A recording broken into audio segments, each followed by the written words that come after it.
Life is a long journey, full of unexpected changes. Some people go through life and never stop to reflect on it. They just live day by day, unaware of how time passes by. But there are others who look back often, thinking about the things they have lost, the things they have gained, and the people they have loved.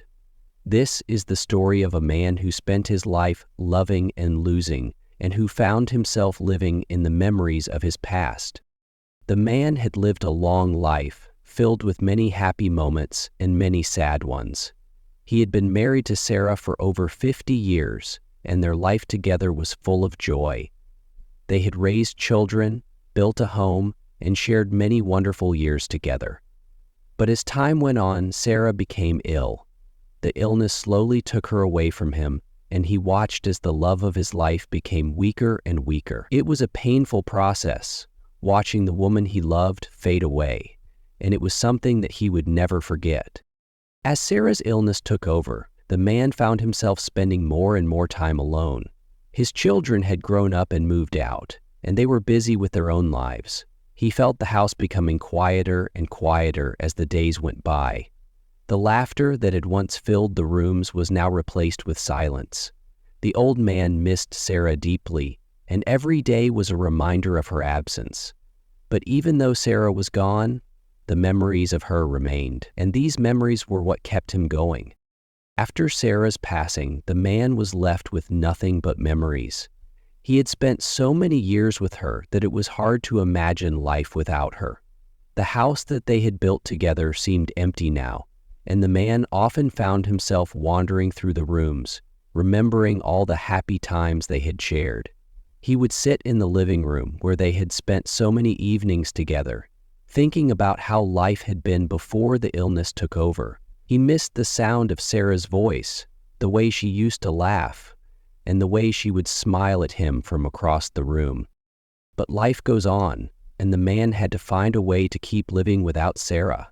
The children came to visit him regularly, but they had their own families now, and they had their own lives to live.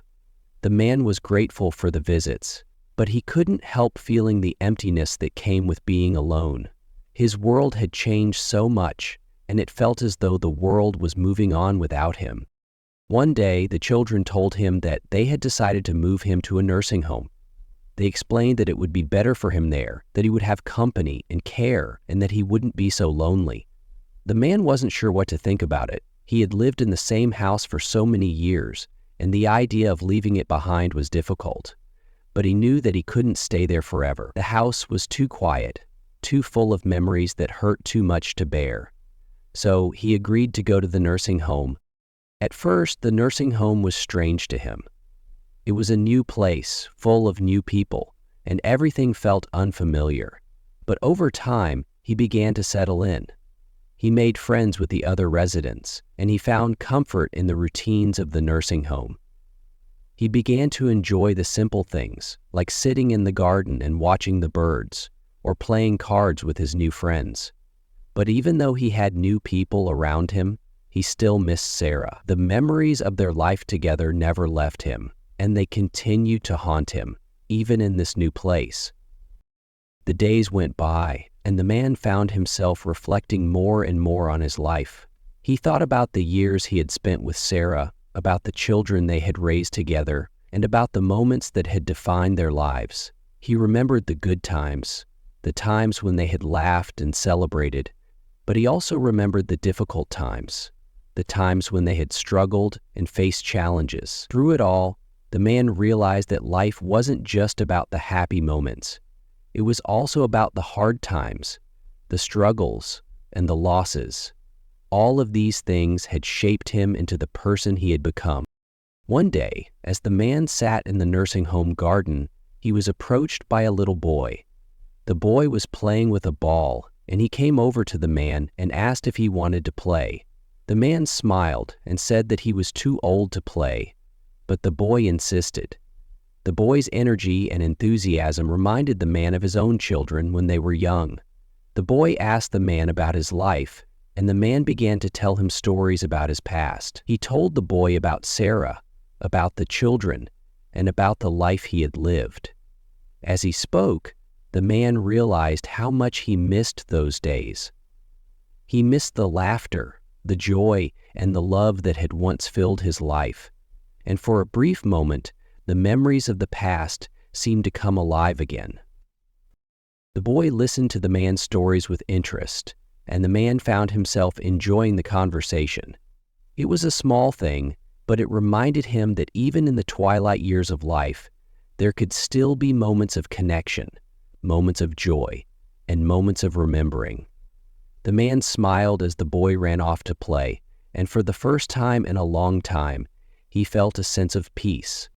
As time went on, the man continued to reflect on his life.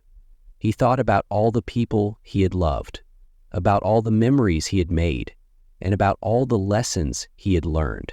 He realized that life wasn't about living forever, but about living a life that mattered, about living a life that was full of love, of memories, and of moments that made a difference. And as he looked back on his own life, he realized that even though he had lost so much, he had gained so much more. The man's life was not defined by the years he had lived, but by the love he had given and the love he had received. It was not defined by the losses he had endured, but by the memories that had stayed with him and by the lessons he had learned along the way. And even though he was now living in the nursing home, far from the house he had once shared with Sarah, he knew that he would carry those memories with him forever. They were a part of who he was, and they would always be with him, no matter where life took him.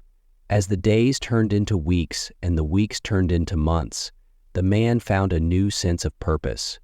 The nursing home became a place where he could make new connections, and though it was not the same as having Sarah by his side, it was a place where he could still find moments of joy. He had always been a man who valued his relationships, and now, in the later years of his life, he found comfort in the friendships he had made at the nursing home. One of the things the man enjoyed most was sitting with the other residents during meals. The dining room was a lively place, filled with chatter and laughter as the residents shared stories of their lives. Some of the stories were funny, some were sad, but all were important. The man listened to these stories, learning from the experiences of others, and in turn, he shared his own memories with those around him. It was a small comfort, but it helped him feel connected to the world once again. There was a woman named Clara who sat at the table next to him. She was kind and had a gentle laugh that always made the man smile. Clara was a widow, just like him, and they often talked about their shared experiences. She told him about the days when she and her husband had traveled the world together, visiting different countries and exploring new places. The man told her about his life with Sarah, about their children, and the way they had built a home filled with love. Their conversations became a source of comfort for both of them. They understood each other in a way that no one else could. They shared a deep bond, one that was formed by the shared experience of love and loss. End of chapter 11. But even as the man grew closer to the people around him, he never forgot Sarah. She was always in his heart, and her memory was something he carried with him every day. Some days, the pain of losing her was overwhelming. He would sit alone in his room, thinking about the life they had shared, and the tears would come. But as time passed, the sadness became less sharp. It didn't go away, but it softened. The man realized that it was okay to feel sad, that it was okay to miss the people we love, but it was also important to keep living. One afternoon, the man received a visit from his children. They had come to spend some time with him, and they brought with them news of their lives. His son had recently been promoted at work, and his daughter was expecting her first child. The man listened to their stories with pride, feeling happy for their successes. It was a bittersweet moment, though, because he wished that Sarah could have been there to see it too. He missed her more than words could express, but he was grateful for the family he still had. As the years continued to pass, the man found himself becoming more content with the life he had. He had learned to embrace the present, to appreciate the small moments, and to let go of the things he could not change. The memories of the past were still a part of him, but they no longer held him back. He had found peace, not in the absence of pain, but in the acceptance of it. He had come to understand that life was a series of seasons, each one with its own challenges and joys, and that it was up to him to make the most of each one. In the final months of his life, the man began to feel a sense of calm that he had never experienced before. The worries that had once kept him up at night no longer seemed so important. The regrets, the doubts, the what-ifs, they faded into the background, and he found himself focusing on what truly mattered. He spent his days enjoying the company of his friends at the nursing home, taking long walks in the garden, and reading books that had once captured his imagination. He no longer felt the need to search for meaning in the past or worry about the future. He had found meaning in the present moment. One evening, as he sat in the garden watching the sunset, the man reflected on his life. He thought about the love he had shared with Sarah, the family they had built together, and the lessons he had learned along the way. He realized that the most important thing in life was not the things we accumulate or the achievements we make, but the relationships we build and the love we give. Love was what made life meaningful, was the one thing that could not be taken away, no matter what. The man smiled softly as he looked out over the garden, the warm glow of the sunset casting a golden light over the world. He was at peace with himself, at peace with his life, and as the day came to an end, he knew that he had lived a life worth living, a life full of love and a life full of memories. And so, in the quiet of the nursing home, as the days continued to pass, the man found his peace. He had lived a long life, and he had learned that, in the end, love was the most important thing of all. He had loved deeply, and he had been loved in return. And for that, he was grateful.